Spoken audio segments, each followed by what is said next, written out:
Hey third graders, welcome back to third grade online reading Roald Dahl's Matilda. Today we are going to read Miss Honey's Cottage.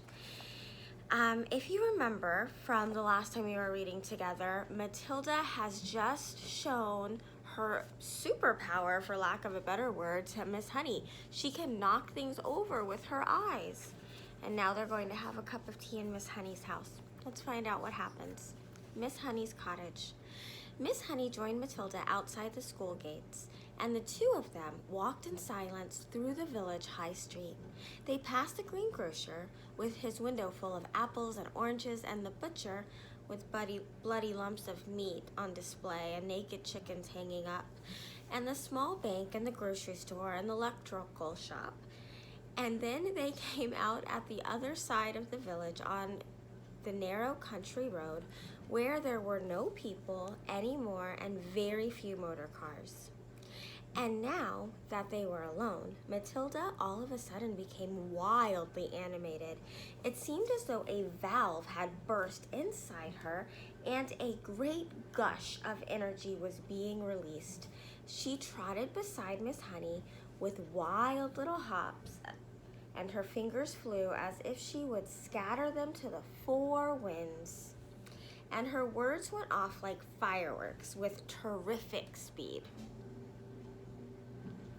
It was Miss Honey this and Miss Honey that, and Miss Honey, I do honestly feel I could move almost anything in the world, not just tipping over glasses and little things like that. I feel I could topple tables and chairs. Miss Honey, even when people were sitting in the chairs, I think I could push them over, and bigger things too, much bigger things than chairs and tables. I only have to take a moment to get my eyes strong,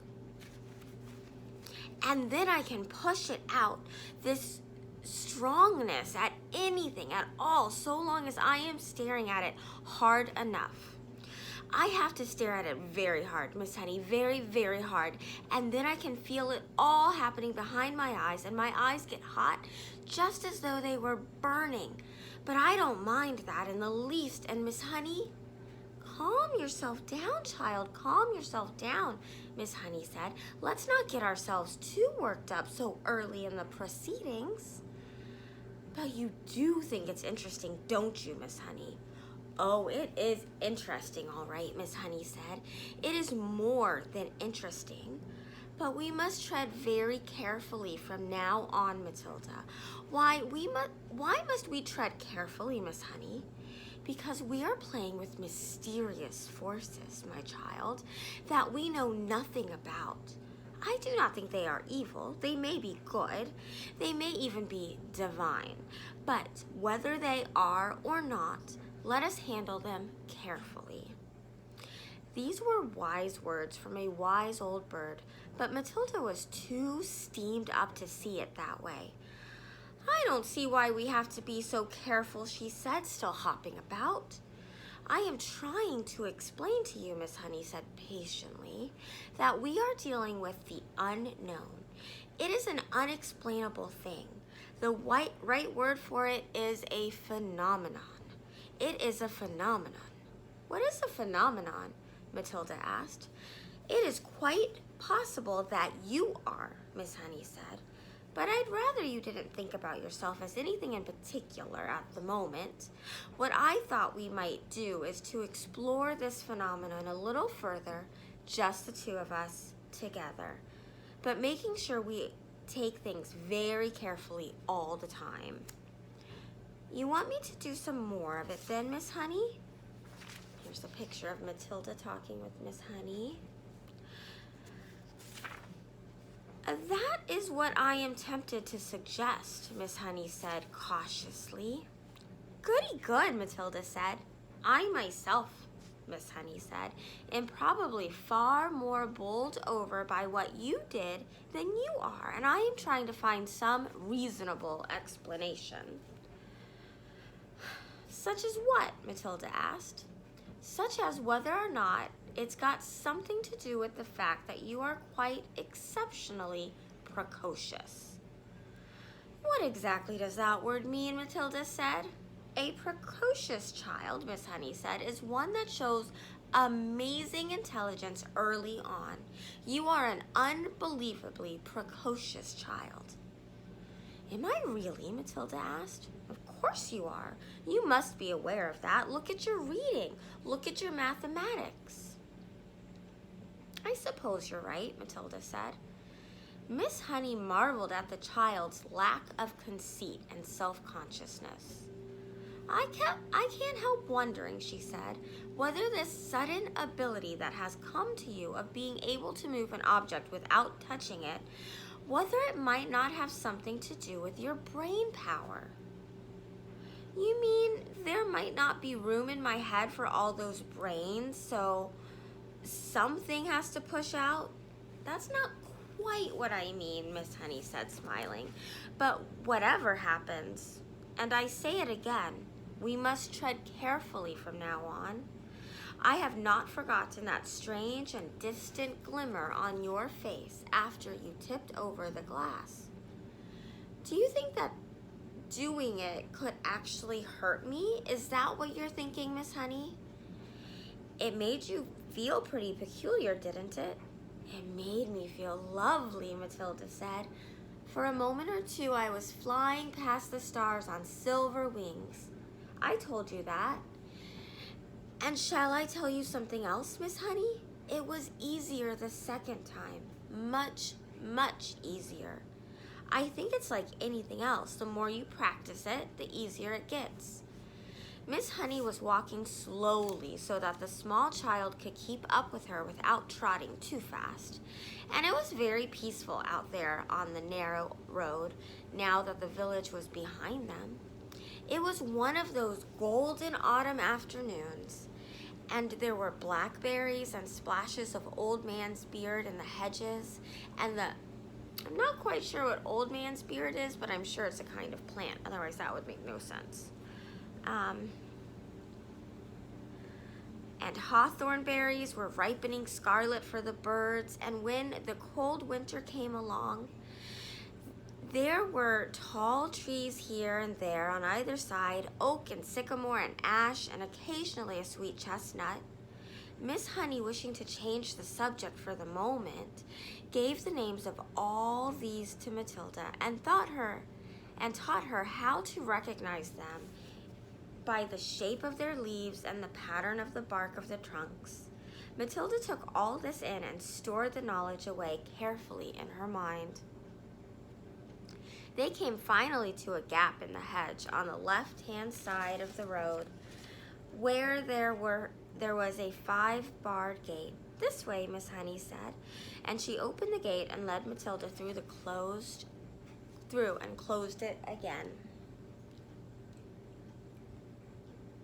They were now walking along a narrow lane that was no more than a rutted cart track. There was a high hedge of hazel on either side, and you could see clusters of ripe brown nuts in their green jackets. The squirrels would be collecting them all very soon, Miss Honey said, and storing them carefully away for the bleak months ahead. You mean you live down here? Matilda asked. I do, Miss Honey replied, but she said no more. Matilda had never once stopped to think about where Miss Honey might be living. She had always regarded her purely as a teacher, a person who turned up out of nowhere and taught at school and then went away again. Do any of us children, she wondered, ever stop and ask ourselves where our teachers go when school is over for the day? Do we wonder if they live alone, or if there is a mother at home, or a sister, or a husband? Do you live all by yourself, Miss Honey? She asked. Yes, Miss Honey said, very much so. They were walking over the deep sun-baked mud tracks of the lane, and you had to watch where you put your feet if you didn't want to twist your ankle. There were a few small birds around in the hazel branches, but that was all. It's just a farm laborer's cottage, Miss Honey said. You mustn't expect too much of it. We're nearly there. They came to a small green gate half buried in the hedge on the right, and almost hidden by the overhanging hazel branches. Miss Honey paused with one hand on the gate and said, "There it is. That's where I live." Matilda saw a narrow dirt path leading to a tiny red brick cottage. You can see.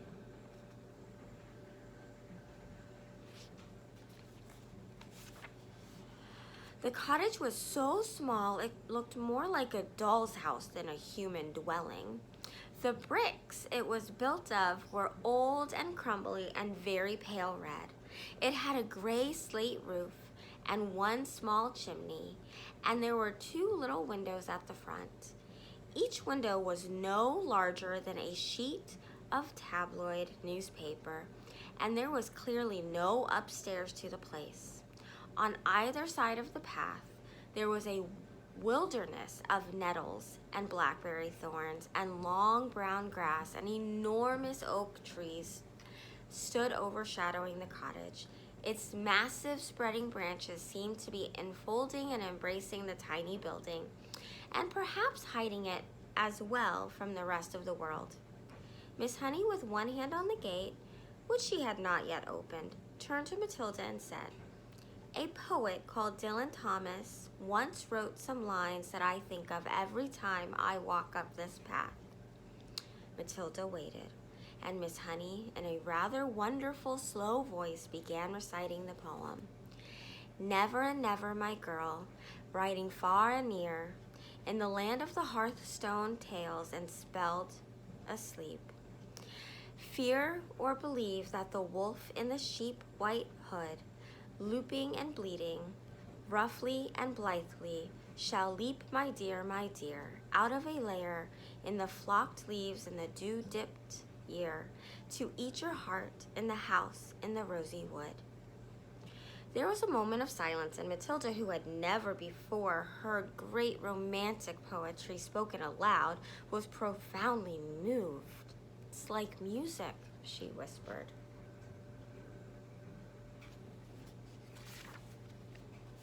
"It is music," Miss Honey said, and then, as though embarrassed at having revealed such a secret part of herself, she quickly pushed open the gate and walked up the path. Matilda hung back. She was a bit frightened of this place now. It seemed so unreal and remote and fantastic, and so totally away from the earth. It was like an illustration in Grimm or Hans Andersen. It was the house where the poor woodcutter lived with Hansel and Gretel, and where Red Riding Hood's grandmother lived, and it was also the house of the 7 dwarfs and the 3 bears and all the rest of them. It was straight out of a fairy tale. "Come along, my dear," Miss Honey called back, and Matilda followed her up the path. The front door was covered with flaky green paint, and there was no keyhole. Miss Honey simply lifted the latch and pushed open the door and went in. Although she was not a tall woman, she had to stoop low to get through the doorway. Matilda went after her and found herself in what seemed to be a dark, narrow tunnel. "You can come through to the kitchen and help me make the tea," Miss Honey said, and she led the way along the tunnel into the kitchen. That is, if you could call it a kitchen. It was not much bigger than a good-sized clothes closet. And there was one small window in the back wall with a sink under the window, but there were no taps over the sink faucets. Against another wall there was a shelf, presumably for preparing food, and there was a single cupboard above the shelf. On the shelf itself there stood a Primus stove, a saucepan, and a half-full bottle of milk. A Primus is a little camping stove that you fill with paraffin, and you light it at the top, and then you pump it to get pressure for the flame. "You can get me some water while I light the Primus," Miss Honey said. "The well is out at the back. Take the bucket, here it is. You'll find a rope in the well. Just hook the bucket on the end of the rope and lower it down, but don't fall in yourself."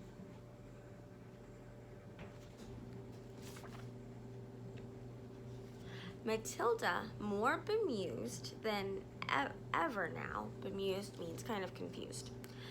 Took the bucket and carried it out into the back garden. The well had a little wooden roof over it and a simple winding device, and there was the rope dangling down into a dark bottomless hole. Matilda pulled up the rope and hooked the handle of the bucket onto the end of it. Then she lowered it until she heard a splash and the rope went slack. She pulled it up again, and lo and behold, there was water in the bucket. "Is this enough?" she asked, carrying it in. "Just about," Miss Honey said. "I don't suppose you've ever done that before." There's Matilda at the well. "Never," Matilda said. "It's fun. How do you get enough water for your bath?" "I don't take a bath," Miss Honey said. "I wash standing up. I get a bucket full of water, and I heat it on this little stove, and I strip and wash myself all over." "Do you honestly do that?" Matilda asked. "Of course I do," Miss Honey said. "Every poor person in England used to wash that way until not so very long ago. And they didn't have a primus. They had to heat the water over the fire in the hearth." "Are you poor, Miss Honey?" "Yes," Miss Honey said, "very. It's a good little stove, isn't it?" The primus was roaring away with a powerful blue flame, and already the water in the saucepan was beginning to bubble. Miss Honey got a teapot from the cupboard and put some tea leaves into it. She also found half a small loaf of brown bread. She cut 2 thin slices, and then from a plastic container she took some margarine and spread it on the bread. Margarine, Matilda thought. She really must be poor.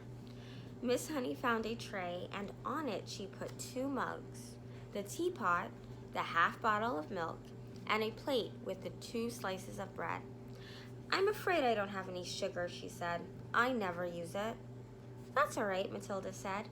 In her wisdom, she seemed to be aware of the delicacy of the situation, and she was taking great care not to say anything to embarrass her companion. "Let's have it in the sitting room," Miss Honey said, picking up the tray and leading the way out of the kitchen and down into the dark little tunnel into the room at the front. Matilda followed her, but just inside the doorway of the so-called sitting room, she stopped and stared around her in absolute amazement. The room was as small and square and bare as a prison cell. The pale daylight that entered came from a single tiny window in the front wall, but there were no curtains. The only objects in the entire room were 2 upturned wooden boxes to serve as chairs, and a 3rd box between them for a table. That was all. There were no pictures on the walls, no carpet on the floor, only rough, unpolished wooden planks. And there were gaps between the planks where dust and bits of grime had gathered. The ceiling was so low that with a jump, Matilda could nearly touch it with her fingertips. The walls were white, but the whiteness didn't look like paint. Matilda rubbed her palm against it, and a white powder came off on her skin. It was whitewash, the cheap stuff that is used in cow sheds and stables and hen houses. Matilda was appalled. Was this really where her neat and trimly dressed schoolteacher lived? Was this all she had to come back to after a day's work? It was unbelievable. And what was the reason for it? There was something very strange going on around here, surely. Miss Honey put the tray on one of the upturned boxes. "Sit down, my dear," she said, "and we'll have a nice hot cup of tea. Help yourself to bread. Both slices are for you. I never eat anything when I get home. I have a good old tuck-in at the school lunch, and that keeps me going until the next morning." Matilda perched herself carefully on an upturned box, and more out of politeness than anything else, she took a slice of bread and margarine and started to eat it. At home, she would have been having buttered toast and strawberry jam and probably a piece of sponge cake to round it off. And yet this was somehow far more fun. There was a mystery here in this house, a great mystery. There was no doubt about that, and Matilda was longing to find out what it was. Miss Honey poured the tea and added a little milk to both cups. She appeared to not be in the least ill at ease, sitting on an upturned box in a bare room and drinking tea out of a mug that she balanced on her knee. "You know," she said, "I've been thinking very hard about what you did with the glass. It is a great power you have been given, my child. You know that?" "Yes, Miss Honey, I do," Matilda said, chewing her bread and margarine. "So far as I know," Miss Honey went on, "nobody else in the history of the world has been able to compel an object to move without touching it or blowing on it or using any outside help at all." Matilda nodded but said nothing. "The fascinating thing," Miss Honey said, "would be to find out the real limit of this power of yours. Oh, I know you think you can move just about anything there is, but I have my doubts about that." "I'd love to try something really huge," Matilda said. "What about distance?" Miss Honey asked. "Would you always have to be close to the thing you were pushing?" "I simply don't know," Matilda said, "but it would be fun to find out." And tomorrow we will find out some more about Matilda. Thanks for joining me for a chapter of the book. Have a great rest of your day. Take care, third grade. Talk soon.